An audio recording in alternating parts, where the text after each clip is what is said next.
ജസിൻ ചേട്ടനെ നമുക്കൊന്ന് പരിചയപ്പെടാം. ഇവിടെ എത്ര വർഷം ചേട്ടൻ താമസിക്കുന്നുണ്ട്? ഞാനിവിടെ 50 വർഷമുണ്ട്. ഇവിടെ 50 വർഷമുണ്ട്. ഇവിടെ 13 വീട്ടുകാരുണ്ട്. ഈ 13 വീട്ടുകാരിലെല്ലാം പഞ്ചായത്തിന്റെ 3 സെന്റ് കിട്ടി എല്ലാം പോയി. നമ്മള് മാത്രം ലാസ്റ്റ് ഇവിടെ ധൈര്യമായിട്ട് പറയുക. നമുക്ക് പറയാൻ നമുക്ക് കിടക്കാൻ വീട് വേണം, ഇത്രയും ഒരു സാഹചര്യമുള്ളൂ. അല്ലാതെ നമുക്ക് കിടക്കാൻ ഒരു ഇടം വേണം. ഇപ്പൊ നമ്മൾ നിൽക്കുന്നത് മയ്യനാടാണ്. മയ്യനാട് നല്ല അടിപൊളി ഒരു സ്ഥലം നമുക്ക് കാണിക്കാം. അത് അപ്പുറം കായലാണ്. കായലിൻ്റെ സെൻറ്ററിൽ ഒരു വഴി മാത്രമേ ഉള്ളൂ. ആ ഒരു വഴി മാത്രമേ ഉള്ളൂ. അത് കണക്കിന് ഒരൊറ്റ വീടേ ഉള്ളൂ. ഒരു മത്സ്യത്തൊഴിലാളികളുടെ വീടാണ്. ഇത് മഴ പെയ്ത് കഴിഞ്ഞാൽ വെള്ളം ഇഞ്ഞ് കയറും. അല്ലാത്തപ്പം നല്ല സൈറ്റാണ്.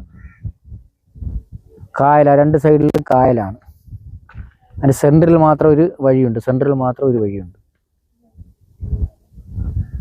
മഴയുള്ള സമയത്ത് ആരും വരരുത്. മഴയുള്ള സമയത്തൊക്കെ വന്നു കഴിഞ്ഞാൽ വെള്ളം കയറുക. മഴയില്ലാത്ത സമയത്തൊക്കെ ഇവിടെ വന്നു കഴിഞ്ഞാൽ കാഴ്ചകളൊക്കെ കാണാം. അങ്ങനെയൊക്കെ നമ്മൾ ആ വീട്ടിലോട്ട് പോവുകയാണ്. ഇപ്പം ഇവിടെ മത്സ്യത്തൊഴിലാളി എല്ലാം സജ്ജീകരിച്ച് വെച്ചിട്ടുണ്ട്. രാത്രി വലയിടാൻ പോകാൻ വേണ്ടിയുള്ള കാര്യങ്ങളൊക്കെ ഇവിടെ ചെയ്തു വെച്ചിട്ടുണ്ട്. അതായതാണ് ഫ്രണ്ടിലത്തൊരു വീട് മാത്രമേ ഉള്ളൂ. ഇവിടെ ഒരു വീടാണെങ്കിൽ വെള്ളം കയറി നശിച്ചു പോയതാണ്. നല്ല ആഴമൊന്നുമില്ല. വലിയ ആഴമൊന്നുമില്ലാത്ത ഏരിയയാണ്. നല്ല കാണാൻ നല്ല ഭംഗിയാണ്. കാര്യം ഇവിടെ കാണാൻ ഇതുപോലെ സൈറ്റുകളാണ്. കാണാൻ നല്ല ഭംഗിയാണ്. ഇവിടെ മത്സ്യത്തൊഴിലാളികളൊന്നും ഇപ്പോൾ ഇവിടെ താമസിക്കുന്നില്ല. ഇപ്പോൾ ഒരു മത്സ്യത്തൊഴിലാളിയേ ഉള്ളൂ ഇവിടെ താമസിക്കുന്നത്. ബാക്കി എല്ലാവരും വെള്ളം കയറിയപ്പോഴത്തേക്ക് ഇവിടുന്ന് സ്ഥലം കാലിയാക്കി വേറെ സ്ഥലത്തോട്ട് പോയി. ഇപ്പോൾ ഒരു കുടുംബം മാത്രമേ ഇവിടെ ഉള്ളൂ. അപ്പം കുടുംബത്തിലെ ഓണർ ഇവിടെ നിൽക്കുകൊണ്ട് ഓണറടുത്ത് നമ്മൾ ചോദിക്കുക, കാര്യങ്ങളൊക്കെ ചോദിച്ച് മനസ്സിലാക്കുക. അതിൻ്റെ വേണ്ട ഭംഗിയുള്ളൊരു സ്ഥലമാണ്. വേണ്ട ഇവിടെയൊക്കെ നമുക്ക് നിൽക്കാം. വെള്ളത്തിൽ നിൽക്കാൻ പറ്റിയൊരു സൈറ്റാണ്. അടിക്കൊക്കെ കക്കയും കാര്യങ്ങളൊക്കെ ഉണ്ട്. വേണ്ട നല്ല മനോഹരമായ സ്ഥലമാണ്. വേണ്ട ഇവിടെ വന്ന് നമുക്ക് നിൽക്കുകയും കാര്യങ്ങളൊക്കെ ചെയ്യാം. വേണ്ട ഇത്ര ആരേ ഉള്ളൂ. വേണ്ട നമ്മൾ മയ്യനാട് മുക്കം ഭാഗമാണ്. മുക്കത്ത് പോകുന്ന റൂട്ടാണ് ഇത്. കാരണം നമുക്ക് വെള്ളത്തിലേക്ക് ഇറങ്ങി നിൽക്കുക. വലിയ ആഴമൊന്നുമില്ല വെള്ളത്തിന്. ഞാൻ തന്നെ നിൽക്കുന്നുണ്ട്. ആഴമൊന്നും ഇല്ലാത്ത ഭാഗമാണ്. പുറത്ത് വെള്ളം കിടക്കുന്നുണ്ട്. ഇത് മഴ പെയ്ത് കഴിഞ്ഞാൽ അത് നമുക്ക് ബുദ്ധിമുട്ടാണ്. കാരണം മഴ പെയ്ത് കഴിഞ്ഞാൽ നല്ല രീതിയിൽ വെള്ളം കയറും. വെള്ളം കയറി കഴിഞ്ഞാൽ ഈ വീടൊക്കെ അങ്ങനെയാണ് ഈ വീടൊക്കെ നശിച്ചത്. അല്ല വെള്ളം നമുക്ക് ഉണക്ക സമയത്തൊക്കെ നമുക്കിവിടെ വന്ന് നമുക്ക് കാഴ്ചകളൊക്കെ കാണാം. നല്ല ഭംഗിയുള്ള കാഴ്ചകൾ നമുക്കിവിടെ കാണാം. ഒരു വഴി, സെൻറ്ററിൽ ഒരു വഴി മാത്രമേ ഉള്ളൂ. അപ്പുറവും ഇപ്പുറവും കായലാണ്. ഈ സൈഡ് കണ്ടത് ഇവിടെ ഒരു വീട് നേരത്തെ ഉണ്ടായിരുന്നു. ആ വീട് നല്ല മഴ സമയത്ത് നശിച്ചു പോയതാണ്.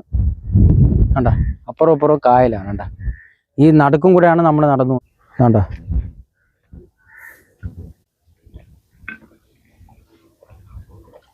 ജസിൻ ചേട്ടനെ നമുക്കൊന്ന് പരിചയപ്പെടാം. ഇവിടെ എത്ര വർഷം ചേട്ടൻ താമസിക്കുന്നുണ്ട്? ഞാനിവിടെ 50 വർഷമുണ്ട്. ഇവിടെ 50 വർഷമുണ്ട്. ഇവിടെ 13 വീട്ടുകാരുണ്ട്. ഈ 13 വീട്ടുകാരിലെല്ലാം പഞ്ചായത്തിന്റെ 3 സെന്റ് കിട്ടി എല്ലാം പോയി. നമ്മള് മാത്രം ലാസ്റ്റ് ഇവിടെ. അപ്പൊ ചേട്ടൻ മാത്രമേ ഉള്ളൂ ഇവിടെ ആയത്? ഞാൻ മാത്രമേ ഉള്ളൂ ഇവിടെ. ബാക്കി എല്ലാവരും മീൻ പിടിക്കാൻ പോണ എത്ര മണിക്കാണ് ഇവിടെ നിന്ന് പോണത്? മീൻ പിടിക്കുമ്പോ സന്ധ്യയാകുമ്പോൾ കായലിൽ പോകും. രാവിലെ കയറി പോയി. എത്ര മക്കളുണ്ട്? നമുക്ക് 4 മക്കൾ. 4 മക്കൾ മത്സ്യത്തൊഴിലാളിയാണോ? മക്കൾ വേറെ പണിക്കൊക്കെ പോകും. ഈ പണി കൊണ്ട് കായൽ കൊണ്ടുപോകില്ല. അപ്പം ചേട്ടന് വീട് കിട്ടിയായിരുന്നോ? വീട് കിട്ടിയിട്ടില്ല. ഇതുവരെയായിട്ട് കിട്ടിയിട്ടില്ല. പഞ്ചായത്തിന്റെ 3 സെന്റ് പുരയിടം തരാന്ന് പറയാം. നമ്മളതും കൊണ്ട് അതുകൊണ്ട് 3 സെന്റ് പുരയിടം തരുന്നത്.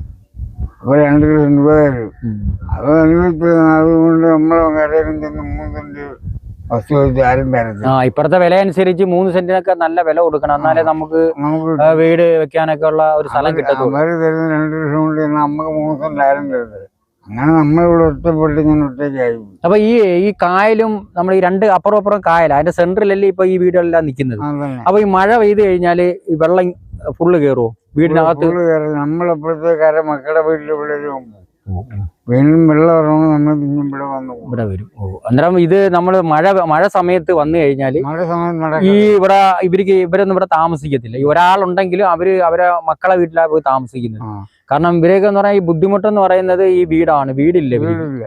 ഇത് വീട് നമ്മൾ കാണുന്നവര് ഇവർക്കൊരു വീട് വെച്ച് കൊടുക്കുകയോ അല്ലെങ്കിൽ പഞ്ചായത്ത് ഒരു വീട് വെച്ച് കൊടുക്കുകയോ ചെയ്യണം. കാരണം അവരുടെ അവസ്ഥ ഏതാണ്? ഒരു മത്സ്യത്തൊഴിലാളിയാണ്. നമ്മളത് മനസ്സിലാക്കണം. കാരണം ഈ മത്സ്യത്തൊഴിലാളി ഇല്ലെങ്കിൽ മീനുണ്ടോ? മീനില്ല. ആ. നമുക്ക് മാറ്റമൊക്കെ അവർക്ക് മുറികളടി ഈ ബേസ് വർഗം എല്ലാം നമ്മൾ ഉപയോഗിക്കണം. ചില കളി തട്ടത്തേ ഉള്ളൂ. അതിന്റെ സ്മെല്ലൊക്കെ വരും, കുഴപ്പം പറയും. അങ്ങനെയൊക്കെ വല്ലാതും തോന്നി. അപ്പൊ ഇവിടുന്ന് വള്ളം നമ്മൾ എടുത്തു കൊണ്ടുപോയി എത്ര മണിക്കൂർ നമ്മള് കായലിൽ കിടന്ന് ഇവിടുന്ന് അങ്ങേറ്റം റൗണ്ട് കാലത്ത് പോയി എന്തായാലും 5 മണിക്ക് കരയെടുക്കും. സന്ധ്യയാകുമ്പോ പോകും. അതുവരെ റൗണ്ട് അടിച്ച് പണിയെടുത്ത് 5 മണിക്ക് കരയെടുക്കും. നമ്മൾ കിട്ടുന്ന പിന്നെ 5 മണിക്ക് മുമ്പ് വേറെങ്കിലും സ്ഥലത്ത് കൊടുത്ത് അത് ഈ മീൻ നമ്മൾ ഇത്രയും പോയ മീൻ കിട്ടുന്നുണ്ടോ? അതായത് നമുക്ക് കിട്ടൊക്കെ ഇല്ല. കായലിൽ ഇപ്പൊ മീനില്ല. അതുകൊണ്ട് ഇപ്പൊ എല്ലാരും ഈ പണിയൊക്കെ നിർത്തി. പണിക്കൊന്നും ആരില്ല. ഇപ്പൊ 2 പേരുണ്ട്. ഒരാളപ്പുറം ഒരു വൈകിട്ട് വരും, കൊണ്ടുവന്ന് വരും, വൈകിട്ട് വരും. ആ വ്യക്തി ഇന്നില്ല. ഞാൻ വീടൊന്ന് കാണിച്ചു തരാം. ഇന്ന് ആ വ്യക്തി അവിടെ ഇല്ല. ആ വീട് ഞാനൊന്ന് കാണിച്ചു തരാം. ഈ വീടിന്റെ അവസ്ഥ നോക്കണം. ആ വ്യക്തി രാത്രി വരും. മീൻ പിടിക്കുന്ന സമയമാകുമ്പോഴാണ് രാത്രി വരുന്നത്. ആ വീട് കണ്ട ഇത് വല്ലാത്തൊരവസ്ഥ. ഇതൊക്കെ ഒരു വീടാണോ നമുക്ക് പറയാക്കത്തില്ലാണ്ട. ഇതൊക്കെ കണ്ടില്ല, ഒരു വീടാണോ അത്? ആ ഒരു വീടിന്റെ അവസ്ഥയാണ് ഇത്. ഇതിനകത്ത് കിടന്ന ആ വ്യക്തി ഇത് കണ്ട ഒരു വല്ലാത്തൊരവസ്ഥയാണ്. ഇതിന്റെ അകത്തോട്ടൊക്കെ നോക്കിക്കഴിഞ്ഞാൽ എല്ലാം കെട്ടി വെച്ചിരിക്കുകയാണ്. അപ്പൊ ആളില്ലാന്നേ കൊണ്ടാണ് നമ്മൾ അത് കാണിക്കാത്തത്. കാരണം ആളുണ്ടായിരുന്നു നമ്മൾ അകമൊക്കെ ഒന്ന് കാണിച്ചു തരായിരുന്നു. കാരണം ഇങ്ങനൊരു അവസ്ഥയാണ് മത്സ്യത്തൊഴിലാളികൾക്ക്. അത് നമ്മൾ ആദ്യം മനസ്സിലാക്കണം. നമ്മൾ മത്സ്യത്തൊഴിലാളി ഇല്ലെങ്കിൽ ഒരു കാര്യം നമ്മൾ ഇന്ത്യയിലായാലും കേരളത്തിലായാലും നടക്കത്തില്ല. കാരണം എന്തോന്നറിയാമോ? ഒന്നാമത്തെ കാര്യം എന്ന് പറഞ്ഞാൽ അവരിപ്പം പ്രളയം വന്ന സമയത്ത് മത്സ്യത്തൊഴിലാളികളാണ് നമ്മൾ മുന്നിട്ടിറങ്ങിയത്. കാരണം അവർക്ക് ഇത്രയും ധൈര്യം ഉണ്ടായതുകൊണ്ടാണ് അവർ മുന്നിട്ടിറങ്ങി നമ്മളെ ഒത്തിരി ജനങ്ങളെ അവർ രക്ഷപ്പെടുത്തിയത്. ആ മത്സ്യത്തൊഴിലാളികളുടെ അവസ്ഥ ഇതാണ്. നമ്മൾ കണ്ടു നോക്കണം ഈ അവസ്ഥകളൊക്കെ. നമ്മൾ ഒരിക്കലും അവരെ താട്ട് പറയരുത്. കാരണം അവരെ നമ്മളെ മേളിൽ തന്നെ നിർത്തണം മത്സ്യത്തൊഴിലാളികൾ. നമുക്ക് ആ ഒരു മനസ്സ് ആദ്യം വേണം. അതാണ് ചെയ്യേണ്ടിയുള്ളത്. ഇപ്പൊ ചേട്ടൻ പറഞ്ഞ കണക്ക് ചേട്ടന് വീടും കാര്യങ്ങളൊന്നുമില്ല. വീടൊന്നുമില്ല. ഈ വീടിന്റെ അവസ്ഥ കണ്ട ഇതൊക്കെ തന്നെ അവസ്ഥ. ഇതൊക്കെ മേളിലൊക്കെ ചെയ്തിരിക്കുന്നതാണ്. ഇതൊക്കെ വെച്ചാണ് അവർ മറച്ചിരിക്കുന്നത്. നമ്മൾ അതൊന്നൊക്കെ ഒന്ന് കാണണം. നമ്മൾ കണ്ടു കഴിഞ്ഞാൽ ഇവർക്കൊക്കെ ഒരു സഹായം ചെയ്താൽ ഏറ്റവും നല്ലൊരു കാര്യമാണ്. മഴ പെയ്ത് കഴിഞ്ഞാൽ തന്നെ നമുക്ക് നമുക്ക് എവിടെയെങ്കിലും കിടക്കാൻ ഒരു കൂട്ടർ വേണം. ഇത്ര കാര്യമുള്ളൂ. നമ്മളെ കരവിട്ട് ആരും 3 സെന്റ് തരുന്നില്ല. 3 സെന്റ് പുരുളം വേണം. പക്ഷെ നമുക്ക് പഞ്ചായത്തിന്റെ കാര്യം മേടിച്ചു കൊടുക്കാന്ന് പറയാം. ഇങ്ങോട്ട് 2 രൂപ എന്തോ കിട്ടും. ഏതെങ്കിലും പാർട്ടിക്കാരെ കൊണ്ട് ഇതുവരായിട്ട് ഒന്നും ചെയ്തിട്ടില്ല. ആരും ഒന്നും ചെയ്തിട്ടില്ല. അപ്പൊ ഒരു പാർട്ടിക്കാര് അണ്ണനൊന്നും ചെയ്തിട്ടില്ലെന്നാ പറയുന്നത്.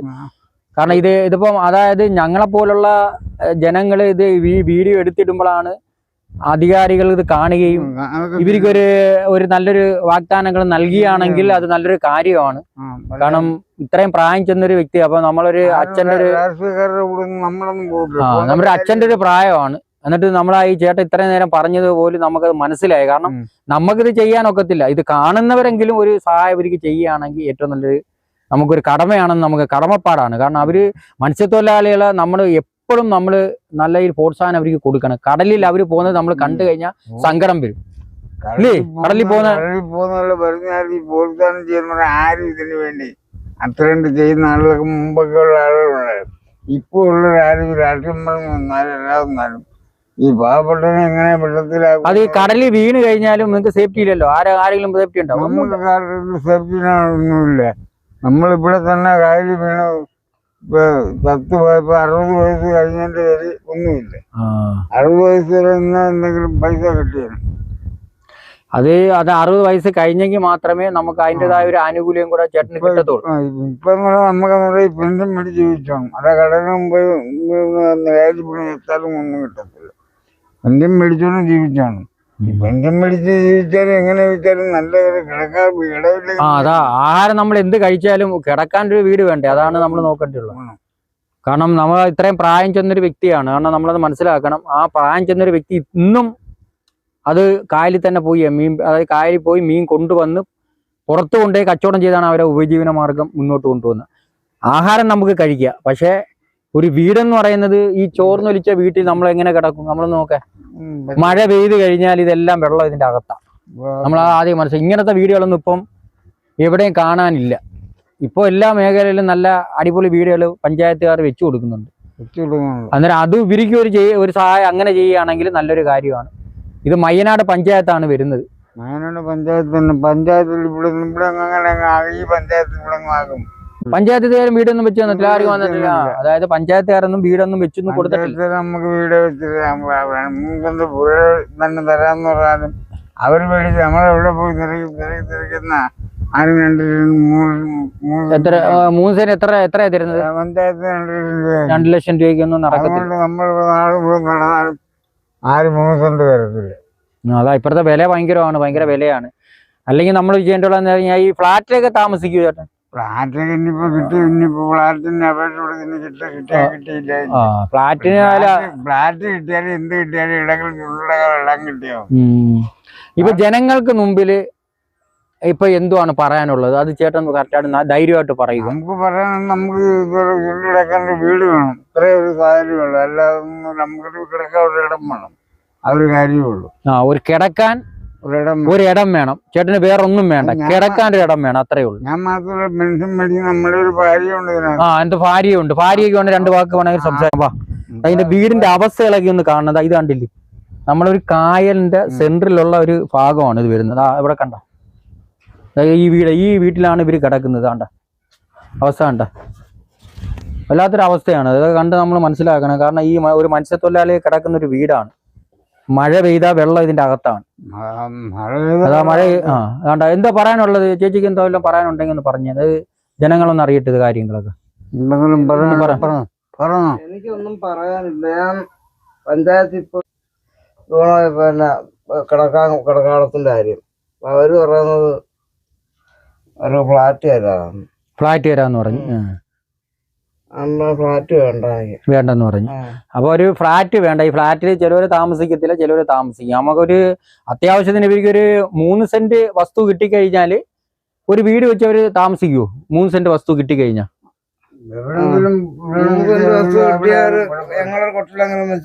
ഒരു 3 സെന്റ് കിട്ടിയാണെങ്കിൽ അവർ കൊട്ടിലെങ്കിലും പേടിച്ച് അവിടെ വെച്ച് താമസിക്കും. കാരണം ഒരു ഫ്ലാറ്റിൽ പോകാൻ വലിയ താല്പര്യമില്ല. കാരണം അത് നേരത്തെയൊക്കെ പറഞ്ഞിട്ടുണ്ടല്ലേ, നേരത്തെ പറഞ്ഞായിരുന്നല്ലേ, നേരത്തെ പഞ്ചായത്ത് പറഞ്ഞായിരുന്നില്ലേ? പറഞ്ഞായിരുന്നു, ചേച്ചി അടുത്ത് പറഞ്ഞായിരുന്നു. പോയായിരുന്നു. അടുത്ത അപ്പൊ ഇത് കാണുന്ന പ്രേക്ഷകർ ഇതൊന്ന് കാണണം, കണ്ട് നമ്മൾ നോക്കണം. ഇത് പഞ്ചായത്തിലെ അധികാരികൾ ഇത് കാണണം. കാരണം ഇവരെ വീടിന്റെ അവസ്ഥ ഒരു ദയനീയമാണ്. കാരണം ഇത് കാണുമ്പോൾ അതിന്റെ അകത്ത് കയറി കാണുമ്പോഴേ നമുക്കത് മനസ്സിലാകത്തുള്ളൂ. ഇന്ന് നമുക്ക് വീട് ഇല്ലാത്ത ഒരു ചുരുക്കമാണ്, എല്ലാവർക്കും വീടുണ്ട്. അപ്പൊ ഇങ്ങനെ ഈ മത്സ്യത്തൊഴിലാളിയുടെ വീടാണ് ഇത് കാണിക്കുന്നത്. കാരണം കടലിൽ ആരെങ്കിലും വീണ് കഴിഞ്ഞാലും മത്സ്യത്തൊഴിലാളിയാണ് രക്ഷിക്കുന്നത്. അതേ കണക്ക് തന്നെ കായലിൽ മീൻ വേണം. നമുക്ക് നാട്ടിൽ മീൻ വേണമെങ്കിൽ മത്സ്യത്തൊഴിലാളി ഉണ്ടെങ്കിലേ നമുക്ക് മീൻ കിട്ടത്തുള്ളൂ. മത്സ്യത്തൊഴിലാളി ഒരു ദിവസം ജോലിക്ക് പോയില്ലെങ്കിൽ നമ്മളെ വീട്ടിൽ മീൻ കാണത്തില്ല. അവർ കൊണ്ടുവരുന്നത് ഉൾക്കടലിലൊക്കെ പോയാണ് അവർ മീൻ പിടിച്ച് കൊണ്ടുവന്ന് നമുക്ക് തരുന്നത്. അപ്പം നമ്മളെന്ത് ചെയ്യേണ്ടിയുള്ള മത്സ്യത്തൊഴിലാളികളെ നമ്മളെ ഒന്ന് മുൻപന്തിയിലേക്ക് കൊണ്ടുവരണം. അതാണ് നമ്മൾ ചെയ്യേണ്ടിയുള്ളത്. അവരെ ഇന്ന് നമ്മളൊരു അന്വേഷണം നടത്തിയിട്ടും അർഹതപ്പെട്ടവർക്ക് കൊടുക്കണം. അനർഹതയിൽ ശരിക്കും കാണും, പക്ഷെ അർഹതപ്പെട്ടവർക്ക് കൊടുക്കുമ്പോൾ ആ മത്സ്യത്തൊഴിലാളി അവിടെ നല്ല രീതിയിൽ ജീവിക്കുക. അവർ ഏതെങ്കിലും തൊഴിൽ ചെയ്തോ അല്ലെങ്കിൽ കായലിൽ പോയി മീൻ പിടിക്കുകയോ ഏതെങ്കിലും ചെയ്ത് അവർ ജീവിച്ച് ഒരു കിടപ്പാടം ഉണ്ടെങ്കിൽ കറക്റ്റായിട്ട് അവർ ജീവിച്ചു പോകും. അവർ വന്ന് കിടക്കാനുള്ളൊരു സ്ഥലം അവർക്ക് കിട്ടിയാൽ മതി. ഇതൊക്കെയെന്ന് പറയുന്നത് നമ്മൾ താൽക്കാലികമാണ്. വെള്ളം കയറി കഴിഞ്ഞാൽ ഇതെല്ലാം പോയി.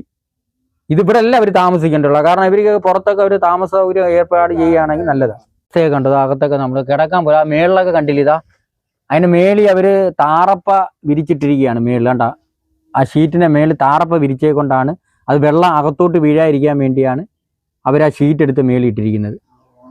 ആ വീടിന്റെ അവസ്ഥ കണ്ടില്ല. ഇത് കണക്കത്തെ വീടുകളൊന്നും ഇന്നിപ്പം അപൂർവമാണ് ഇത് കണക്കത്തെ വീടുകളുള്ളത്. കായലിന്റെ സെന്ററിലാണ് വീട് നിൽക്കുന്നത്. വീടിന്റെ അവസ്ഥയൊക്കെ ഭയങ്കരമാണ്. ഇത് കണ്ടില്ല, നമ്മൾ കാണിച്ചു തരാം. ഇങ്ങോട്ട് പാടാ. ഇത് കണ്ട ഇവിടെയൊക്കെ തന്നെ ഉണ്ട്, അവസ്ഥ ഭയങ്കരമാണ്. കണ്ട ഇത് ഈ സൈഡൊക്കെ കണ്ടില്ലേ, അപ്പുറത്തെ സൈഡ് കായല. ഇതിന്റെ അവസ്ഥ ഉണ്ട്. ഈ വീടിന്റെ ഈ ഇത് കണ്ട പലകയില്ലാത്തൊക്കെ നിൽക്കുന്നത്. പലക സൈഡ് മൊത്തം ഇത് തന്നെ കണ്ട. അപ്പുറത്തെ സൈഡും കൂടെ കാണിച്ചു തരാം. വരും